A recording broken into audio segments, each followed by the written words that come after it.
মই যে কৈছিলোঁ এৰি নিদিয়ে দাদাই, তেতিয়াও মোক এৰি নিদিলে দাদাই। চবেই এৰি দিলে, দাদাই মোক তেতিয়া এৰি দিয়া নাই, মৰি পেলাও এৰি দিয়া নাই। কফিনত থাকি মোৰ লগত আহিছে আৰু মোৰ কোৱা মানুহ কোনো নাই আজি, কাৰণ মোক তাতেও সোধা নাই ন কোনেও মই ক'ত যাম। মই যদি তাতে মৰি থাকিলোঁ আৰু ময়ো য'ত জুবিন দা নাই, মই জীয়াই থকাৰ কোনো উদ্দেশ্যই নাই। মোৰো এটা সৰু পোৱালি আছে, মই তাহাঁতক যে মই উত্তৰ নিদিওঁ, মোৰ হৈ কোনে উত্তৰ দিব যে সি কেনেকৈ মৰিল। মই দাদাৰ হৈ যিখিনি জানো কৈছোঁ ইনচিডেণ্টটো, মই কেনেকৈ মৰিলোঁ কোনে ক'লে হয় ইনচিডেণ্টটোত। মোৰ ঘৰখনক মই তাত যদি মৰি থাকিলোঁ হয়, 3 দিন নোখোৱাকৈ আছোঁ, মোৰ যদি ষ্ট্ৰক হৈ গ'ল হয়, মই 46 এজৰ মানুহ এটা, মোৰ ঘৰখনক কোনে ক'লে হয় সেইখিনি টাইমত আপোনাৰ মানুহজন কেনেকৈ মৰিল, মোৰতো কোনো কিয় নাই। কিন্তু মই তেতিয়া ভাবিলোঁ, দাদাই সদায় কয় মই আছোঁ নহয়, মোক বহুত দিন আগতে কৈছিল। মোৰ আজি দাদাৰ লগত নিয়াৰ এবাউট 16-17 বছৰৰ ৰিলেশ্যন, কিন্তু মই কোনো মেনেজমেণ্টত নাই, মই অকল মিউজিকতে আছোঁ। মই কোনো এক্টিঙত নাই, কোনো প্ৰমোশ্যনত নাই, কোনো ফুটবল খেলত নাই, মোক কোনো দেখা নাপায় তাত। মই অকল ষ্টুডিঅ'ত থাকোঁ আৰু ষ্টেজত থাকোঁ, মই চাহটোৰ নিচিনাকৈ থাকোঁ তাত। বাকী মই দাদাই ক'ত যাব, কি কৰিব, ক'ত ইনগ্ৰেশ্যন আছে, সেইটো মোৰ কাৰণে নহয়। য'ত মোক বিচাৰে মই তাত যাওঁ। দাদা যেতিয়া মই দেখা পালোঁ দাদাক কফিনত আছে, মোৰ এনেকুৱা লাগিছে দাদাই মোক ইয়ালৈকে লৈ আহিছে, কাৰণ মোৰ ইয়াত কোনো নাই। লনিমাক দাদাই কয় নহয়, তই মোৰ নিজৰ বন্ধুৰ নিচিনা, তোৰ শেখৰক মই গতালোঁ, সেনেকুৱা টাইপ মোৰ ফিল হৈছে। এতিয়া মোক কোনোবাই মাৰি পেলালেও মোৰ কথা নাই। নমস্কাৰ, মই চক্ৰপাণি পৰাশৰ। খুব দুখত আছোঁ, খুব বেদনাত আছোঁ আমি সমগ্ৰ অসমবাসী। আৰু তাৰ মাজতেই মই এজন বিশেষ ব্যক্তিৰ ঘৰলৈ আহিছোঁ, লগ কৰিবলৈ আহিলোঁ তেখেতক। আৰু এটা বিশেষ ফেচবুক পোষ্ট ভাইৰেল হৈ আছে, অনুপম চক্ৰৱৰ্তী সাংবাদিক অনুপম চক্ৰৱৰ্তীৰ পেজৰ পৰা ভাইৰেল হৈছে। আৰু সেই তাত কিছুমান কথা কোৱা হৈছে, যিবিলাক কথা শেখৰ গোস্বামীয়ে কৈছে। আৰু বৰ্তমান সময়ত মই শেখৰ গোস্বামীক লগ কৰিবলৈ আহিছোঁ। মোৰ লগত আছে শেখৰ দা। শেখৰ দা নমস্কাৰ। সকলোৱে গম পাইছোঁ, সকলো কথা চলি আছে। মই কেইটামান কথা ডাইৰেক্ট আপোনাক সুধিবৰ বাবে আহিছোঁ। প্ৰথম কথা, এই যিটো আপোনাৰ পোষ্ট হোৱাটছএপত যিখিনি আপুনি কথা পাতিছিল, এইখিনি কাৰ লগত পাতিছিলে আপুনি? সেইটো আমাৰ আমাৰ ফেন ক্লাবৰ প্ৰেচিডেণ্ট জুবিন দা ফেন ক্লাবৰ, সি মেছেজ কৰিছিল। তাক সি কিবা কিবি সুধিলে, এনেকৈ সুধিলে আপুনি ক'ত, মই বোলো মোৰ ঘৰত। এনেকৈ কওঁতে সেনেকৈ কিবা কিবি কথা ওলাওঁতে কিবা কিবি কথা কৈ আছিল সি। মই এনেকৈ লিখি গৈছোঁ, মই বহুত ডিষ্টাৰ্ব হৈ আছোঁ। ফাৰ্ষ্ট অফ অল মই আহি পেলাই মই না ঘৰত থাকিম না মই তাতে যাম, মই কি কৰিম। যাওঁতে সিদিনাখন একেলগে গৈ, এতিয়া মই অকলে ইয়াতে ঘৰত সোমাইছোঁ যদি মই না খাব পাৰিছোঁ না শুব পাৰিছোঁ। দিলোঁ তাক মেছেজখিনি লিখি, সি কিবা কিবি সুধিছিল তাকো মই দিছিলোঁ। এইখিনি তাৰ লগত মোৰ পাৰ্চনেল মেছেজহে আছিল। এই পাৰ্চনেল মেছেজখিনি গৈ এতিয়া ৰাজহুৱা হ'ল, আৰু ৰাজহুৱা হোৱাৰ পিছত আমাৰ মনত প্ৰশ্ন উদয় হৈছে, এই জুবিন গাৰ্গৰ মৃত্যুত ক'ৰবাত ৰহস্য আছে নেকি, এনেধৰণৰ বহুত প্ৰশ্ন উদয় হৈছে। গতিকে সেই প্ৰশ্নখিনিকে মই শেখৰ গোস্বামীক সুধিব বিচাৰিছোঁ। মোৰ পোনপটীয়া প্ৰশ্ন শেখৰ দা, জুবিন দাৰ লগত আপোনালোক কেতিয়া ছিংগাপুৰলৈ গৈছিলে, কোন তাৰিখে? আমি 17 তাৰিখে ৰাতিপুৱা 8:30 বজাত ফ্লাইট আছিল ডাইৰেক্ট ইয়াৰ পৰা ছিংগাপুৰ গ্ৰুপ এয়াৰলাইন্স। ঘৰৰ পৰা মই 5:30 নে 6টা বজাত ওলাই গ'লোঁ, যাই পেলাই তাতে পাইছোঁ। তাৰপিছত দাদা আহিছে, সেইদিনাখনে গৈছিলোঁ। আৰু তাত গৈ অনুষ্ঠান কোনদিনা আছিলে? তাত অনুষ্ঠান 20 তাৰিখে আছিল, 21 তাৰিখে আমাৰ ৰিটাৰ্ণ আছিলে।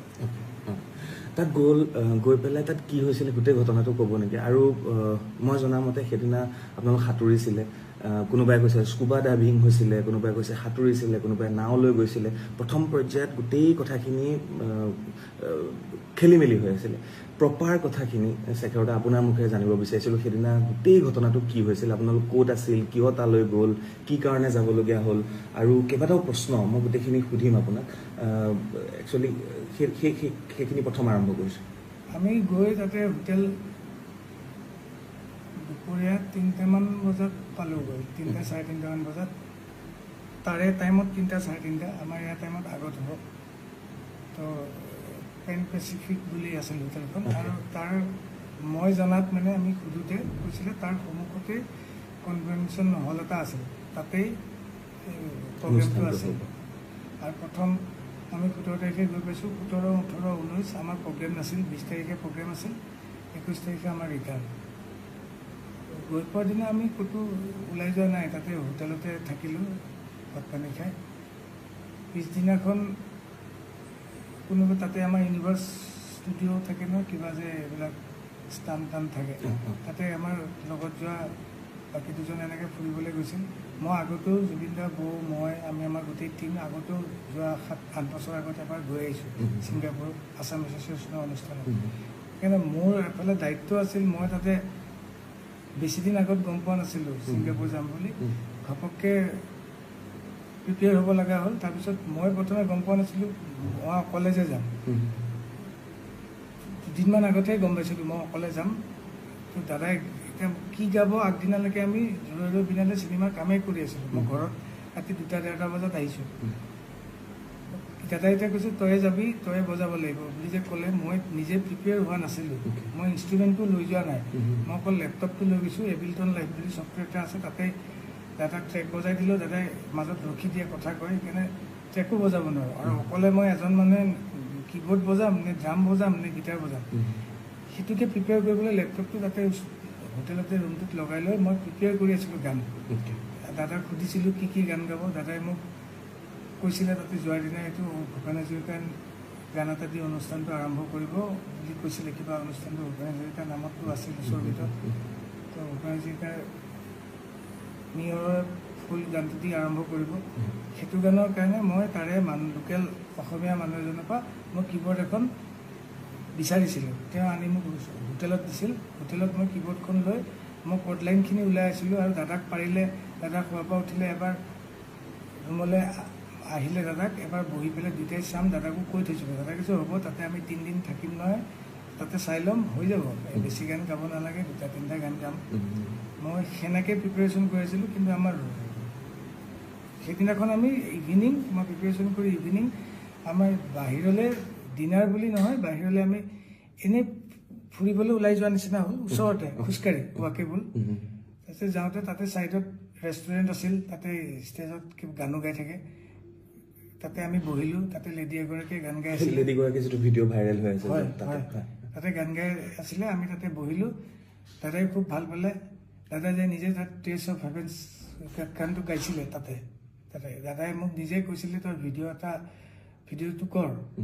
মই ভিডিঅ'টো দাদাই কোৱাৰ আগতে কৰিছিলোঁ। মানে দাদাই গান গাব গৈছে যিহেতু ভিডিঅ'টো মই কৰোঁ, চিন এটা থাকক।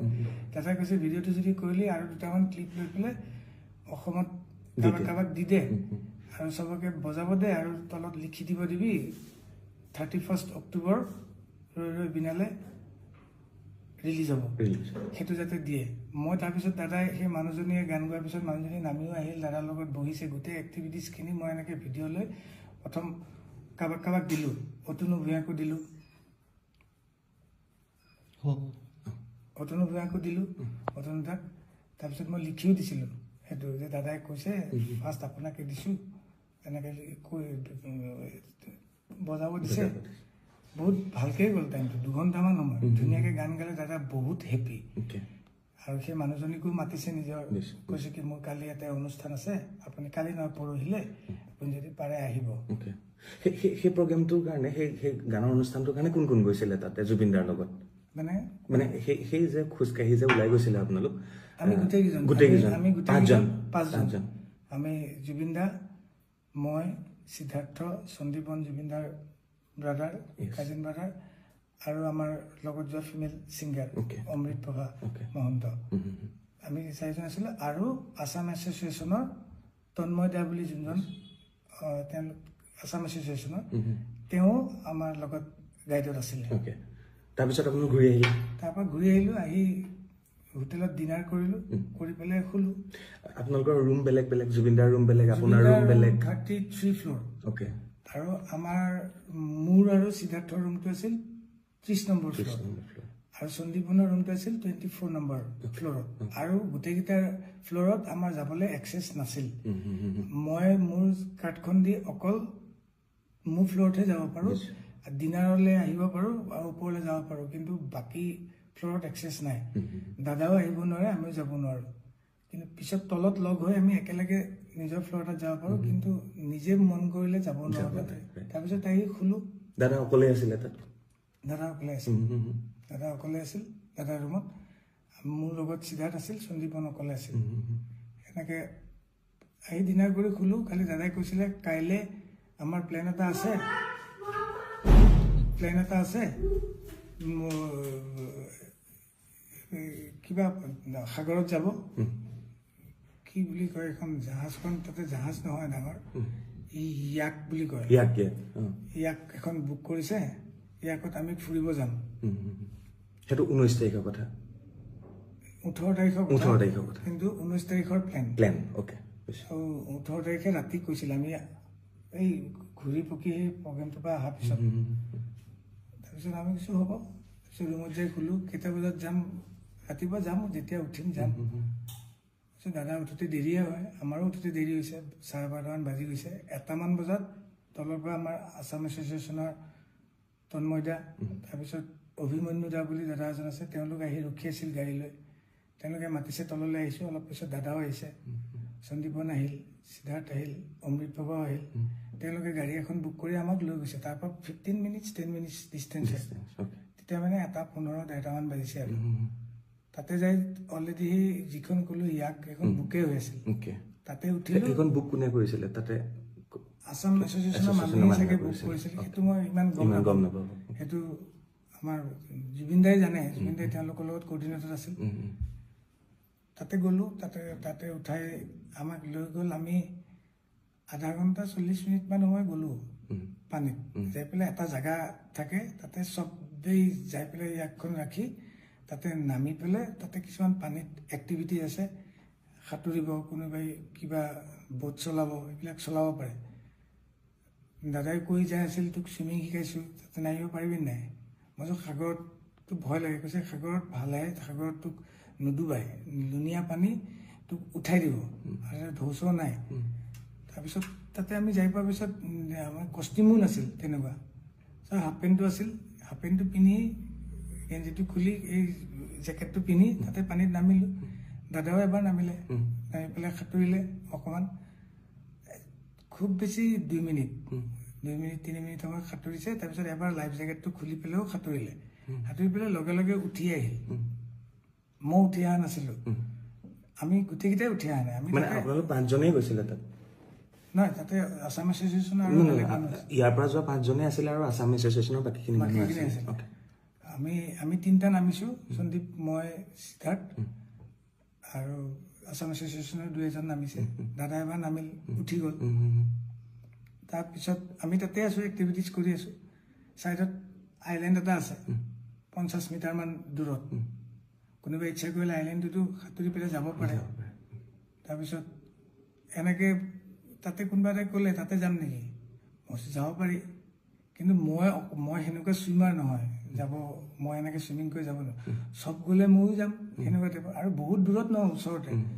মই পানীতে আছোঁ পানীত থাকোঁতে মই তাতে ফ্ল' কৰি থাকোঁতে দাদা ওপৰতে বহি আছে কিন্তু তেতিয়া নাই আমাৰ পানীত নাই দাদা কেতিয়া নামিল সেইটো মই গম নাপাওঁ কিন্তু মই পানীত থাকোঁতে মোক ওপৰৰ পৰা এজনে ক'লে এই দাদা গৈছে অলপ চাবা জেকেট পিন্ধা নাই তেতিয়া মই এনেকৈ চালোঁ দাদা দেখোন আহি আছে এইফালে জেকেট চেকেট পিন্ধা নাই সাঁতুৰি আহি আছে মই ভাবিলোঁ দাদাই সাঁতোৰাত কিন্তু খুব ভাল দাদাই শিকাইছে সঁচাকৈ আজি 10 বছৰ আগত বেংগলোৰৰ হোটেল এখনত শিকাইছিল দাদাই মোক সাঁতুৰিবলৈ মই সাঁতুৰিবলৈ শিকিছোঁ যদি সেনেকুৱা সাঁতোৰ নহয় মোৰ এনেই পানীত থাকিলে অলপ ভাল লাগে কিন্তু দাদাই সাঁতুৰি আহোঁতে মই দাদাক ক'লোঁ দাদা নালাগে আহিব ইমান দূৰ বিকজ দাদা ভাগৰি যাব মানুহটো ইমান হাৰ্টত অলপ জোৰ পৰে কৈ আছোঁ যদিও মানা নাই মানে দাদাই কথা শুনা নাই আপোনালোকৰ কথা শুনা নাই তথাপি বহুতবাৰ কোৱাৰ পিছত বুজি পাই পেলাই মই একদম লগত ওচৰত আছোঁ দাদা ঘূৰি দিলে ঘূৰাৰ পিছত মই কৈছোঁ অ'কে ঘূৰিছে যেতিয়া আমি ৰিটাৰ্ণ পাৰলে নহয় মানে বোটখনলৈ যাম ঘূৰিয়ে দাদাই অকণমান সময় এনেকৈ ফ্ল' হৈ গ'ল মানুহজন হাত চাত এনেকৈ দিয়া নাই ভৰি চৰি মাৰা নাই মই বোলো কি মানুহে সাঁতুৰি থাকোঁতে এনেকৈ অলপ কেতিয়াবা ৰখি দিয়ে ন সেইটো হ'ল নেকি 1 ছেকেণ্ডমান হোৱাৰ কাৰণে মই বোলো বেছি টাইম ৰখিছে বুলি মই তলৰ পৰা মইতো টিউবটো পিন্ধি আছোঁ মই তলৰ পৰা এনেকৈ দাদাক ফ্ল' কৰি উঠাই দিলোঁ দাদা ডুবি যোৱা নাই খালি মুখখন এনেকৈ তললৈ কৰি আছিল সেইটো পানীত আমি সাঁতুৰিলে এনেকুৱা হয় মই উঠাই দিওঁতে দাদাই এনেকৈ দি পেলাই মুখেদি এনেকৈ বগা পানী আৰু নাকেদি বগা পানী অলপ ওলাই গ'ল। ওলাওঁতে মই ভয় খাই গ'লোঁ। তাৰপিছত তেতিয়া দাদাই এনেকৈ চাইছেও, চাই পেলাই বমি কৰি দিলে অকণমান। বমিটোত অলপ বিয়েৰ গোন্ধাইছে, বিয়েৰ খাইছিল অকণমান। পৰ্ক এক পিচ খাইছিল ওপৰত, তেওঁলোকে বনাই নিছিল। সেই পৰ্ক পিচ টাইপ ওলোৱা নাই, য়েল্ল' টাইপ ওলাইছে। মই চাগে এতিয়া চাগে ক্লিয়াৰ হৈ যাব, মানুহজনৰ কিবা এটা চৰচনি খোৱাৰ নিচিনা হ'ল চাগে, পানীত পৰিলে যিটো হয়।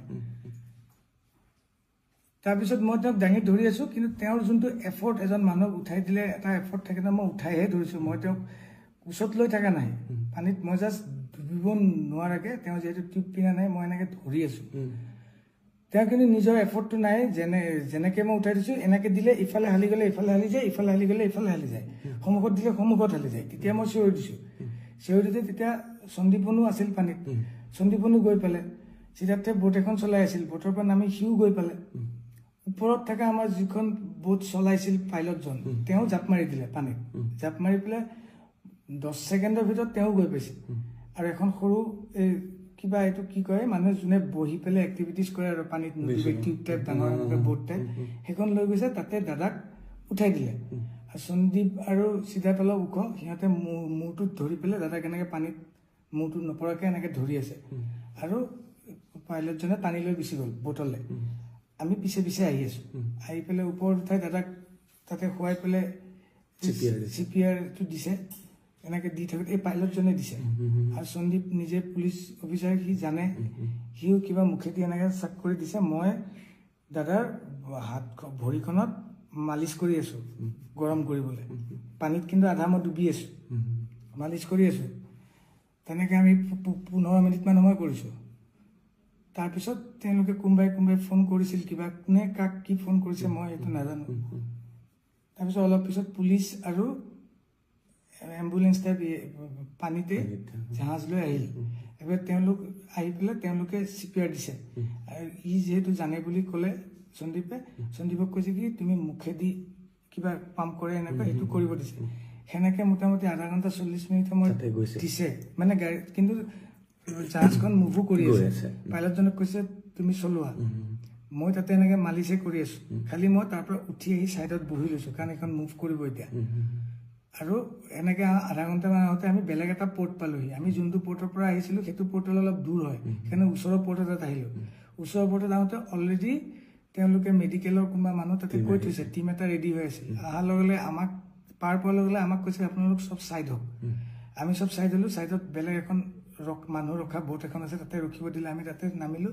তেওঁলোকে আহি পেলাই দাদাক CPR দিছে, কিবা মেচিন নমাইছে, অক্সিজেন দিছে, কিবা চেলাইন টেলাইন দিছে। এবাৰ তাতেও আধা ঘণ্টা 40 মিনিট সময় তেওঁলোকে কৰি আছে। তেতিয়াই মই দাদা আঙুলিটো এনেকৈ চাইছিলোঁ, আঙুলিটো বুঢ়া আঙুলিটো মই ভৰিখন যে মালিচ কৰি আছিলোঁ, বুঢ়া আঙুলিটো নীলা টাইপ হৈ গৈছে। মই ভগৱানক খালি মাতি আছোঁ, মহামৃত্যুঞ্জয় মন্ত্ৰ গাই আছোঁ। মই বোলো কি নীলা কিয় হৈ আছে আঙুলিটো, ৰঙা হ'ব লাগিব। দাদাৰ ওঠখন সদায় ৰঙা হৈ থাকে, নীলা টাইপ হৈ গৈছে। মই তেতিয়া ভাবিছোঁ নীলা কিয় হৈ গ'ল। তেতিয়া মই নাৰ্ছজনীক সুধি আছোঁ, তেওঁলোকক সুধিলে তেওঁলোকে ক'বলৈও মানে তেওঁলোকে ভালকৈ ইংলিছটোও নকয়, কিবা তাতে মই কৈছোঁ পালছ আছে নে নাই, তেওঁলোকে মোক এনেকৈ দেখাইছে। আমাক কিন্তু যাব দিয়া নাই, ছাইডত ৰখিব দিছে। তাৰপিছত অলপ পিছত বেলেগ আৰু টীম আহিল, পুলিচৰ এনেকুৱা এম্বুলেঞ্চ টাইপ এনেকুৱা মানুহে কিবা লৈ আহিছে। দাদাক টানি নি তাহাঁতকে উঠাই গ'ল। আমাক কৈছে আপোনালোক কোনো মুভ কৰিব নোৱাৰি, ইয়াতে থাকক। তেতিয়া লগত সিদ্ধাৰ্থ গৈছে, এজনকহে যাব দিয়ে। সিদ্ধাৰ্থ গৈছে, তেওঁ যিহেতু আমাৰ মেনেজাৰ, তেওঁৱে যাব। তেওঁ গৈছে, সন্দীপ, মই, অমৃত বাবা, আমি বাকী 3টা যিকেইটা আছিলোঁ, আমি ইয়াৰ পৰা যোৱা আৰু বাকী অসম এছ'চিয়েশ্যনৰ মানুহখিনি আমি তাতে থাকি গ'লোঁ। আধা ঘণ্টা 40 মিনিটমান পিছত সিদ্ধাৰ্থে ফোন কৰি পেলাই বেলেগ এজনক কৈ পেলাই মোক সুধিছে। মই ল'লোঁ, মোক কৈছে জুবিন দা আৰু নাই। তাৰপিছত আৰু আমি তাতে থাকি গ'লোঁ। সেই যে আপুনি যেতিয়া উঠাই আনিছে, ক'বলৈ গ'লে সেই নীলা যে হৈ গৈছিলে ওঠখন আঙুলি, এতিয়া ভাবিছোঁ যেতিয়া দাদা নীলা হৈ গৈছিল চাগে, দাদা পানীৰ পৰা যেতিয়া উঠাই আনিলোঁ তেতিয়া জুবিনদাৰ প্ৰাণ গৈছে চাগে, তেতিয়াই গৈছে। বাকীখিনি এফৰ্ট যিখিনি দিছে সেইখিনিত চাগে নৰ্মেল মানুহ এজন নোহোৱালে ৰিকভাৰ কৰিলে হয়, তেওঁ সেইটো ৰিকভাৰ কৰিব নোৱাৰিলে। তাতে কিছু সময় গ'ল, সেইকাৰণে এতিয়া 2 নম্বৰ কথা মই সুধিব লাগে এইখিনি প্ৰশ্ন, সেইকাৰণে আপোনাক সুধিছোঁ। তাতে এটা ভিডিঅ' ভাইৰেল হৈ আছে, যেতিয়ালৈকে জুবিন দাই এখন কিবা উঠিবলৈ বিচাৰিছে, তাৰপিছতে ভিডিঅ'টো সিমানতে কটা গৈছে, তাৰ পিছৰ ভিডিঅ'খিনি নাই। সেইখিনি ভিডিঅ' ক'ৰবাত কাৰোবাৰ লগত আছে নেকি? সেইটো ভিডিঅ' তাৰে কোনোবা মানুহে কৰিছিল, আমি তাতেতো পানীতে আছোঁ, আমিতো ভিডিঅ' কৰা নাই। প্ৰথমবাৰ যোনটো ভিডিঅ' মই চাইছোঁ এতিয়া ওলাইছে যে তাতে মানুহজন এনেকৈ ষ্টিফ হৈ পৰি গৈছে, কোনোবাই কৈছে তেওঁ ষ্টিফ হৈ পৰি যোৱা নাই, যোনটোত এনেকৈ উঠিব গৈছিল সেইটোত কোনো পানীৰ পৰা এনেকৈ ডাইৰেক্ট উঠিব নোৱাৰে তাত, কাৰণ প্ৰেছাৰটো নাথাকে, সেইটোত ধৰিলে এনেকৈ উল্টিয়ে যাব। দাদা উল্টি গৈ পেলাই এনেকুৱাকৈ শুই যোৱাৰ নিচিনা হ'ল। শুই যাওঁতে মই কিন্তু পানীত নাই, যদিও পানীত আছো, মই এখন অৰেঞ্জ কালাৰ তাতে মই বহি আছিলো।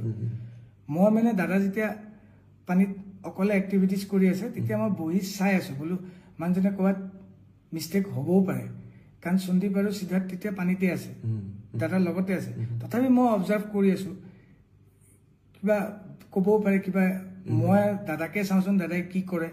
দাদাই যিহেতু মোক চুইমিং শিকাইছে, দাদাই তেতিয়া কি কৈ আছিলে? দাদাই তেতিয়া এনেকে শুই পেলাই কৈ আছে, ইয়াতে নুডুবতো, খুব ভাল লাগে, শুই থাকিব পাৰি একদম এনেকে। সেইকাৰণে মানুহে ইয়াত ভাবিছে সেইখিনি টাইমত দাদাৰ কিবা হ'ল বুলি, আচলতে মানে তাৰপিছত দাদা আকৌ মুভ হৈছে, দাদা মুভ হৈ চুইমিং কৰিছে।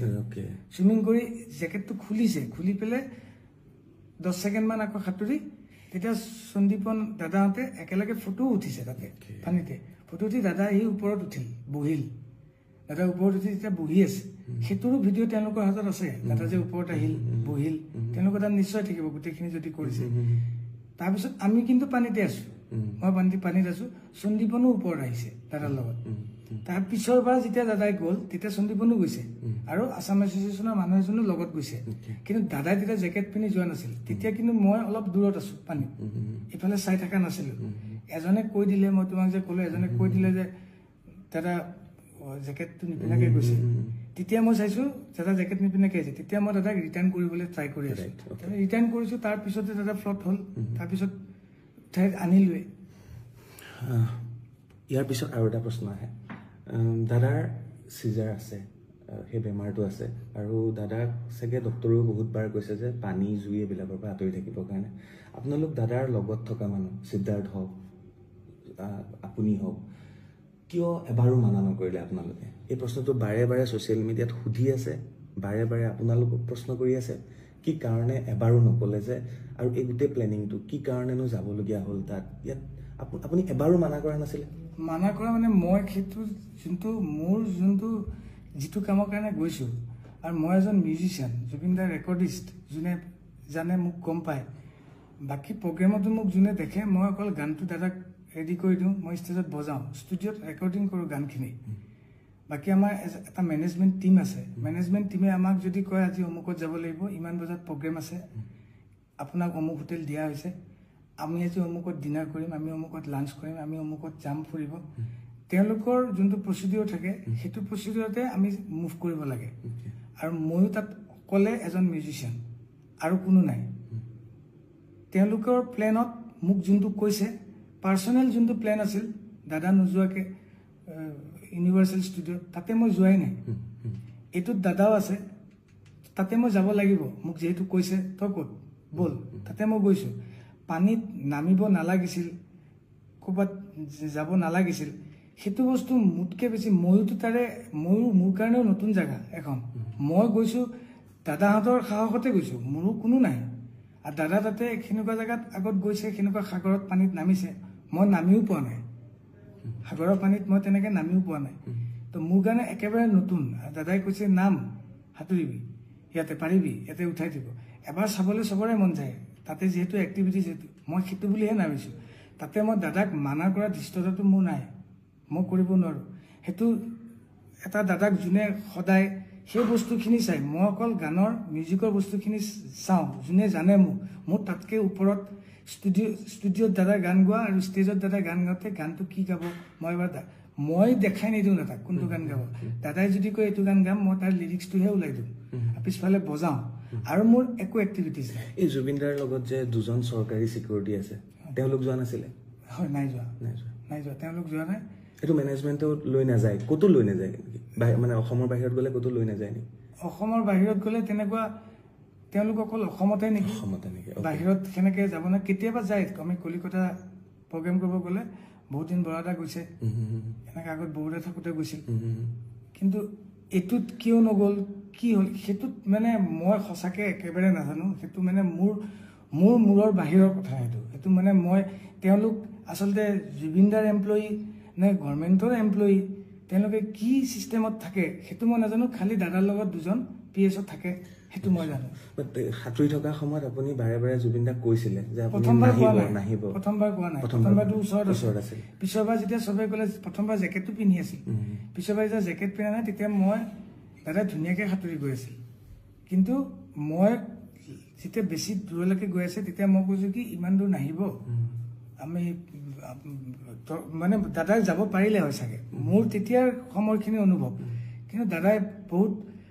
ভাগৰ লাগি যাব পাৰে ইমান দূৰ সাঁতুৰিলে কাৰণ মোৰো পানী তেনেকৈ এক্টিভিটিজ কৰি থাকোঁতে মোৰো ভাগৰে লাগিছে মই দাদাৰো ভাগৰ লাগিব পাৰে সেইকাৰণে মই কৈছোঁ দাদা বলক ৰিটাৰ্ণ হওক আৰু দাদাক এবাৰ ক'লে দাদাই কথাবিলাক নুশুনিছিল নিজে যিটো ভাবে সেইটোৱে কৰি আছিল কোনো মানা কৰিলেও নুশুনে কথাবিলাক যিমানখিনি বাৰু ট্ৰাই কৰিছোঁ শুনিছিল কিন্তু মানুহটোৱে ঘূৰিছিল ৰিটাৰ্ণ হৈছিল মোৰ কথাটো শুনি ৰিটাৰ্ণ হৈ পেলাইতো 1 ছেকেণ্ডো নহ'ল ফ্ল' হৈ গ'ল তেতিয়া মই ধৰি পেলাই উঠা তাৰপিছততো মই চিঞৰি দিলিঙত আহিল চবেই আছে তেতিয়া উঠাই দিলোঁ তাৰপিছতেতো হ'ল কথাটো সেইখিনিয়ে কথা শুনিবলৈও ভয় লাগিছে মোৰ মানে আপুনি যেনেকৈ কৈ গৈ আছে ভাবিয়ে ভয় লাগিছে প্ৰথম কথা তাৰপিছত আপোনালোকক পুলিচৰ এটা যিটো প্ৰক্ৰিয়া সেইটো হ'ল তাৰপিছতে আপুনিও জুবিনদাৰ লগত একেলগে আহিলে সেই কাহিনীখিনি আপুনি ক'ব লাগিব আমাক তাৰপিছত তাতে মোটামুটি 10-12 ঘণ্টা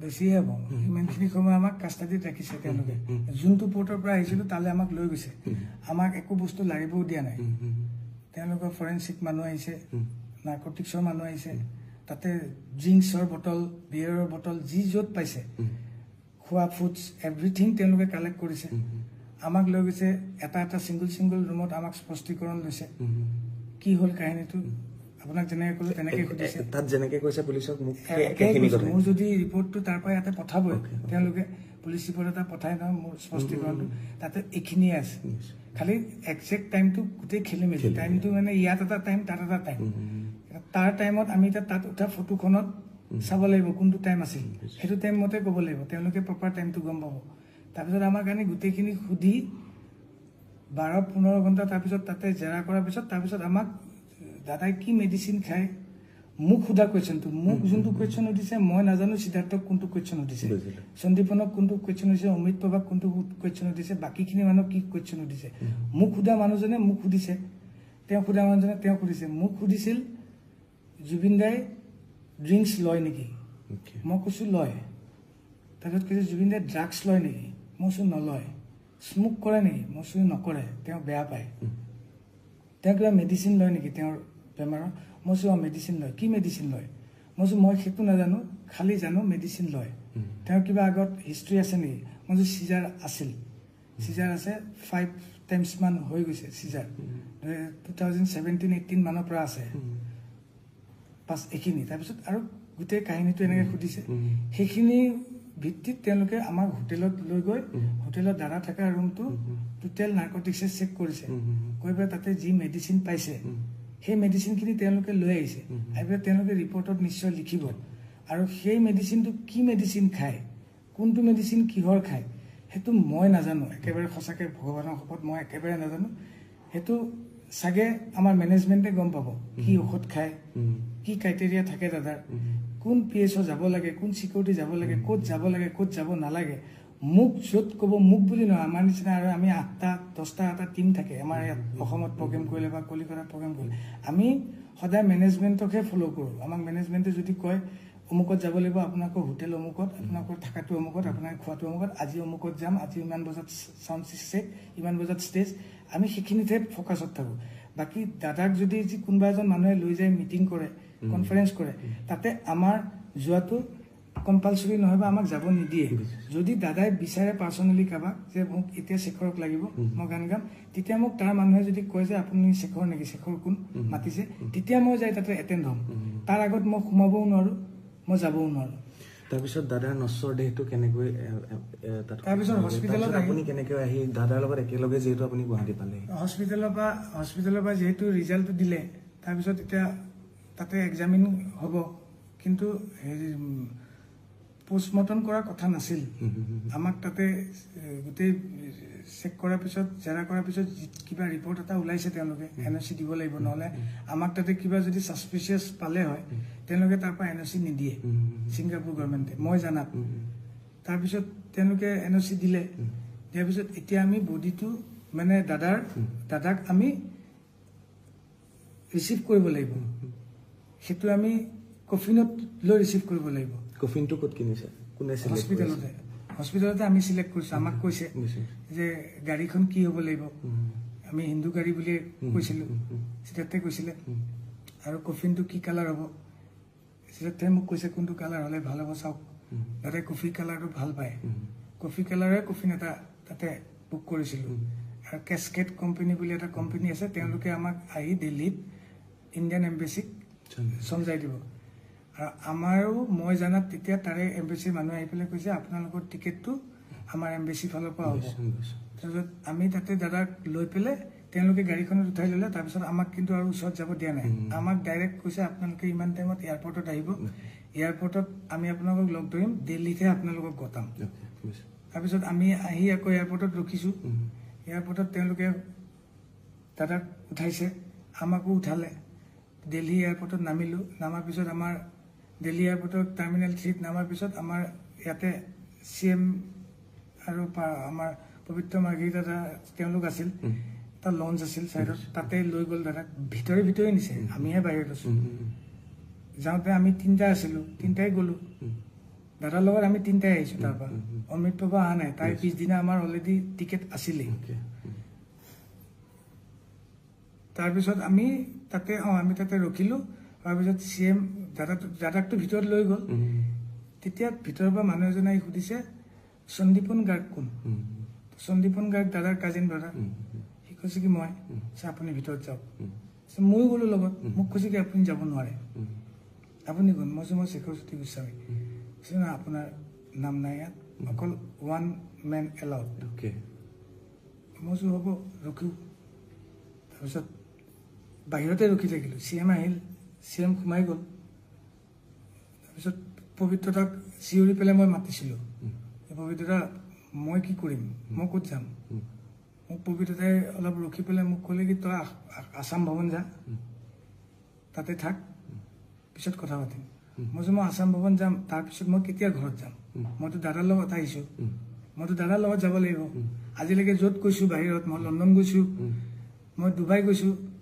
য'ত গৈছোঁ গুৱাহাটী যাওক ক'বা দাদাৰ লগত যাম দাদাৰ লগতে আহিম আমাৰ ৰুলটো সেনেকুৱা খালি অসমত প্ৰগ্ৰেম কৰিলে দাদাৰ গাড়ীখন বেলেগকৈ থাকে মই বাহিৰৰ দেশত না মোৰ তাৰ কাৰেঞ্চি আছে হাতত মোৰ অকল পাছপৰ্টখন আছে না মোৰ টিকেট আছে মোৰ একো নাই মই গুৱাহাটীলৈ অহাৰ মোৰ কোনো টিকেট নাই একো নাই চ' মই এতিয়া কাক সুধিম দাদাও নাই দাদা কফিনৰ ভিতৰত আছে মই কাক সুধিম তেতিয়া মই সিদ্ধাৰ্থক সুধিলোঁ সিদ্ধাৰ্থ মই ক'ত যাম তেওঁ মোক ক'লে আপুনি গুৱাহাটী যাব নোৱাৰে আপুনি দিল্লীত থাকিব লাগিব নহ'লে শ্বিলং যাব লাগিব কলিকতাৰ পৰা আমি শ্বিলং যাম মই যে এইটো কিয় হ'ব মই কিয় শ্বিলং যাম মই কিয় দিল্লীত থাকিম মই ঘৰত যাম আজি দাদা নাই দাদা থাকিলে মোক চাগে কিবা এটা ক'লে হয় চবকে ই যাব লাগিব মোক কোৱা মানুহ কোনো নাই এজন মোক চাইড কৰি নি একেবাৰে ৰাস্তাটো বাহিৰ পোৱালে কেনেকৈ প্ৰট'কল আছে CM আহিছে মই অকল চুটকেছটো লৈ 3 দিন একো খোৱা নাই মই তাতে ৰখি পানী বটল এটা এজন চিকিউৰিটি আনি দিলে পানী বটলটো লৈ মই ৰখি আছোঁ মই কি কৰিম মোৰ ভাবি পোৱা নাই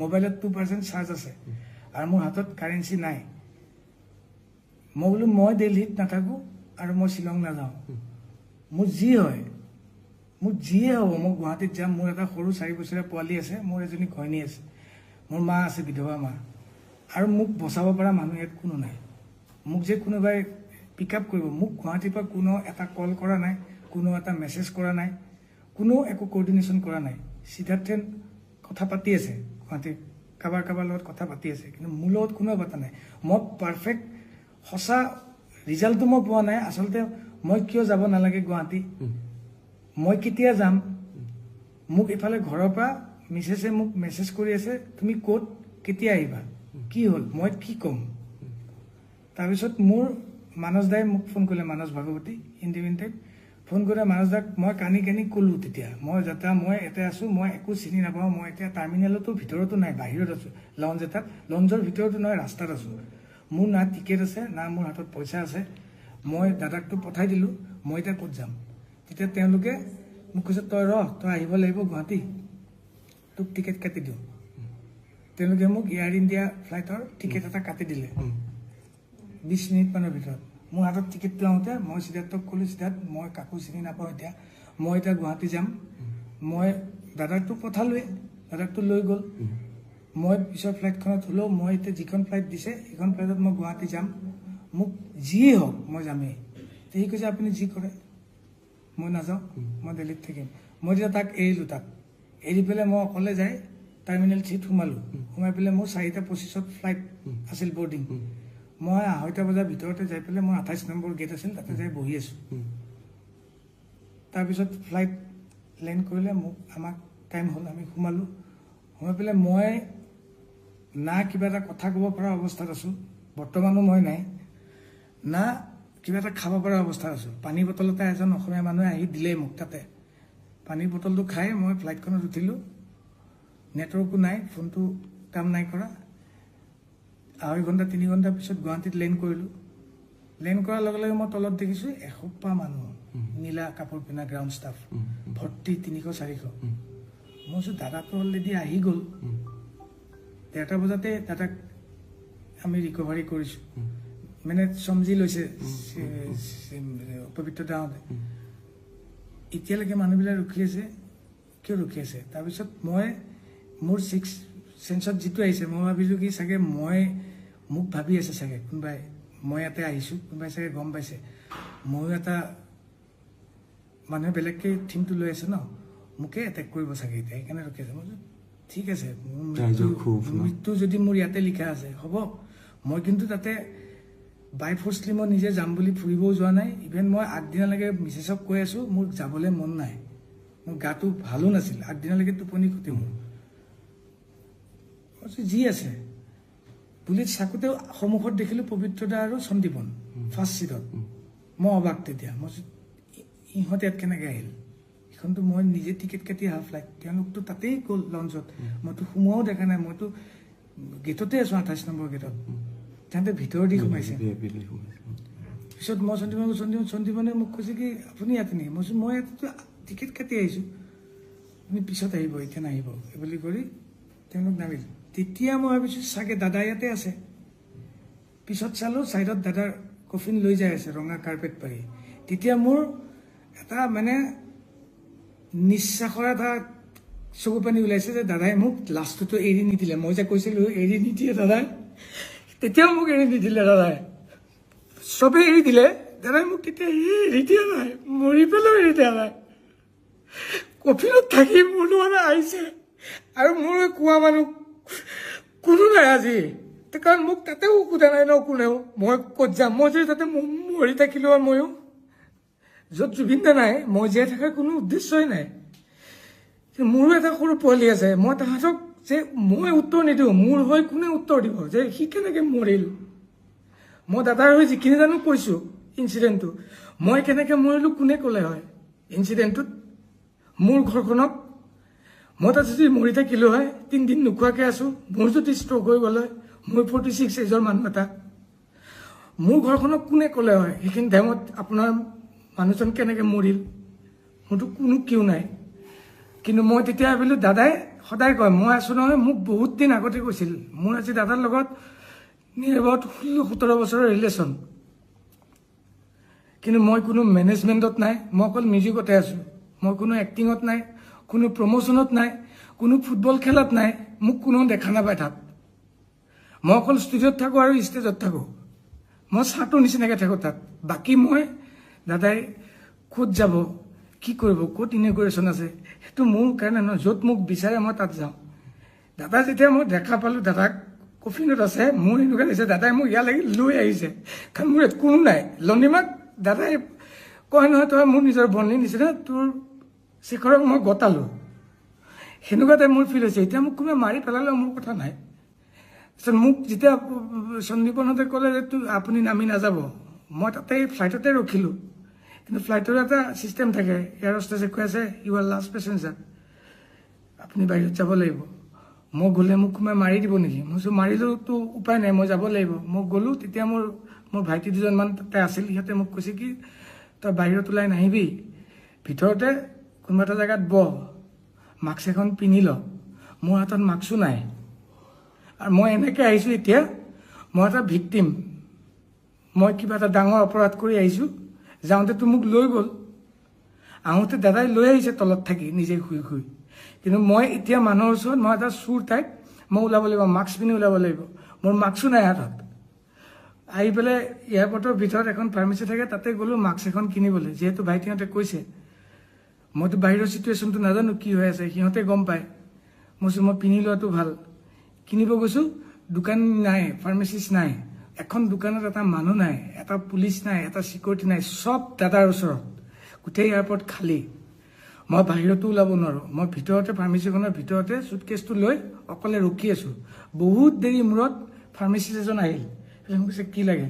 মই কৈছোঁ মোক মাস্ক এখন দিয়ক। মই মাস্ক এখন পিন্ধি তাতে মই 2 ঘণ্টা সময় বহিলোঁ ভিতৰতে। তাৰপিছত মোৰ দাদাক যেতিয়া লৈ পেলাই চব প্ৰচেছনটো গুচি আহিল, তেতিয়া মোক ভাইটিহঁতে লৈ আহি মোক ঘৰত থৈছে। তেতিয়াবা মই এনেকৈ আছোঁ। এতিয়া মই তাতে যাবও পৰা নাই। এতিয়া যাবনে তালৈ? মই কেতিয়াবা যাব বিচাৰি আছোঁ। মই দাদাক ইয়াত কেনেকৈ থাকে? মই ৰাতি 2টা বজাত মাতি দিয়ে। কোনোবাই যদি জানে, নাজানা মানুহকতো মই বুজাব নোৱাৰোঁ। মোৰ ঘৰৰ মানুহে ক'লেও এতিয়া ভুল কথা কোৱা হ'ব, মই চিম্পিটি ল'বলৈ একো কথা কোৱা নাই। মোক যেতিয়া মাতি দিয়ে, মোৰ পোৱালিৰ অসুখ থাকে, জ্বৰ থাকে, মই তেতিয়াও গুচি যাওঁ। দাদাই বৰষুণ দিলে, ধুমুহা আহিলেও মই গুচি যাওঁ। দাদাই এই কষ্ট আহিলে মোক গানটো বজাই দিয়ে এবাৰ, মই শুনো। আজি মোক সেনেকুৱা কোৱা মানুহ কোনো নাই। তোৰ লগত মই সদায় আছোঁ, মোক সদায় এটা সাহস দিয়ে। বহুতে বহুত কথা ক'ব, নুশুনিবি, মই তোৰ লগত আছোঁ। আজি তেওঁৱেই নাই, মোৰ লগত কোন আছে? মোৰ সৰু 4 বছৰীয়া পোৱালিটো আৰু মোৰ মিছেছ, তেওঁলোকে একোৱেই নাজানে এইটো কথা। মোক জানে, জুবিনদাৰ লগত তেওঁ গৈছে, জুবিনদাৰ লগত আহিব। আজি যদি মই ইমান জাৰ্ণি কৰিছোঁ, ৰাস্তাত যদি কোনোবা দিনা মোৰ এক্সিডেণ্ট হৈ মোৰ মাজত এক্সিডেণ্টটো হৈছিল।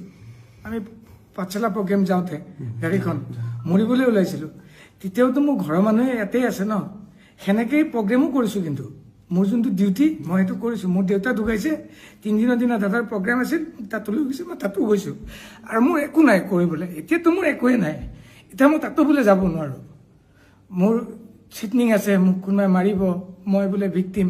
মোক চবে কৈছে তই নাযাবি, নোলাবি। মই ঘৰৰ পৰা দৰ্জাখন খুলি বাহিৰত যাব নোৱাৰোঁ। তেতিয়া পিকুৱে মোক যেতিয়া মেছেজ দিছিল, তেতিয়া মই তাক মোক ক'ব লগাখিনি মই তাক ভাই বুলি মই তাক মেছেজত ৰিপ্লাই দি আছিলোঁ। মই নাজানো এইটো ভুল হ'ল শুদ্ধ হ'ল, মই একো নাজানো। মই তাক ক'ম, মই চোৰৰ নিচিনা ৰুমৰ ভিতৰত সোমাই থাকিব মই নোৱাৰোঁ। দাদাৰ চব হৈ যাব অন্ত্যেষ্টিক্ৰিয়া, মই তাৰপিছত মানুহৰ ওচৰত যাম। মই কি বুলি লৈ যাম? মই কাৰ ওচৰত যাম? মোক কোনে একচেপ্ট কৰিব? তাৰপিছত মোকতো কোনে একচেপ্ট নকৰে। মই এতিয়া কি কৰিম? মই এতিয়া আপোনালোকৰ থ্ৰুদি মই অসমৰ ৰাইজক সুধোঁ, মই কি কৰিব লাগিব এতিয়া? মই এতিয়া অসমৰ ৰাইজক ক'লোঁ এইটো কথা যে প্ৰত্যেকখন বিহু মঞ্চ, প্ৰত্যেকটো অনুষ্ঠান জুবিন গাৰ্গৰ কাষতে ড্ৰাম, কীবৰ্ড, এই সকলোবিলাক বাদ্যযন্ত্ৰ বজাই পেলাই থকা মানুহজনে হৈছে শেখৰ গোস্বামী। শেখৰ গোস্বামী এতিয়া আহি ঘৰত এনেকৈ সোমাই থাকিবলগীয়া হৈছে। যিজন শেখৰ গোস্বামীয়ে পিতৃ ঢুকোৱাৰ পিছতো 3 দিনৰ পিছতে জুবিন গাৰ্গৰ লগত গৈ পেলাই তেখেত সংগত কৰিছিলে। যিজন শেখৰ গোস্বামীয়ে এক্সিডেণ্ট প্ৰগ্ৰেম কৰিবলৈ যাওঁতে গাড়ী এক্সিডেণ্ট হওঁতে হাতত বেণ্ডেজ লৈ আকৌ গৈছিলে প্ৰগ্ৰেম কৰিবলৈ, সেইজন শেখৰ গোস্বামী জুবিন গাৰ্গৰ লগত ছিংগাপুৰলৈ গৈছিলে। তাৰ পৰা আহিলে, কি হ'ল গোটেই কথাখিনি তেওঁ ক'লে। আৰু ইয়াৰ পিছত এতিয়া তেওঁ ঘৰতে সোমাই আছে। কাৰণ এটাই যে জুবিনদাৰ অনুৰাগীয়ে বাৰে বাৰে প্ৰশ্ন কৰি আছে, কিয় শেখৰ গোস্বামী ডাঙৰীয়া, সিদ্ধাৰ্থ আৰু তেওঁৰ লগত যোৱা আটাইকেইজনে কিয়নো এবাৰলৈও জুবিন গাৰ্গক পানীলৈ যাবলৈ মানা নকৰিলে? কিন্তু বাৰে বাৰে কৈছিলে শেখৰ গোস্বামীয়ে যে মানা কৰিছিলে, জুবিন দাই নুশুনিলে, গুচি গ'ল। ভিডিঅ'টো আগবঢ়ালোঁ আপোনালোকৰ বাবে, কাৰণ শেখৰ দাৰ লগত ঘনিষ্ঠতা এটা আছিল, জুবিন দাৰ লগত যেনেকৈ আছিল। মই তেওঁক ক'লোঁ, সুধিলোঁ আপোনাৰ কিবা ক'বলগীয়া আছে নেকি, কওক। সেইটো মোৰ দায়িত্ব এজ এ সাংবাদিক হিচাপে, আৰু এই কথাখিনি আপোনালোকলৈ আগবঢ়ালোঁ। কিবা যদি ভুল ভ্ৰান্তি হৈছে তেতিয়াহ'লে আপোনালোকে কমেণ্ট কৰক আৰু কি কৰিব লাগে শেখৰ গোস্বামীয়ে কমেণ্টতে আপোনালোকে জনাব বুলি আশা কৰিছোঁ। ধন্যবাদ।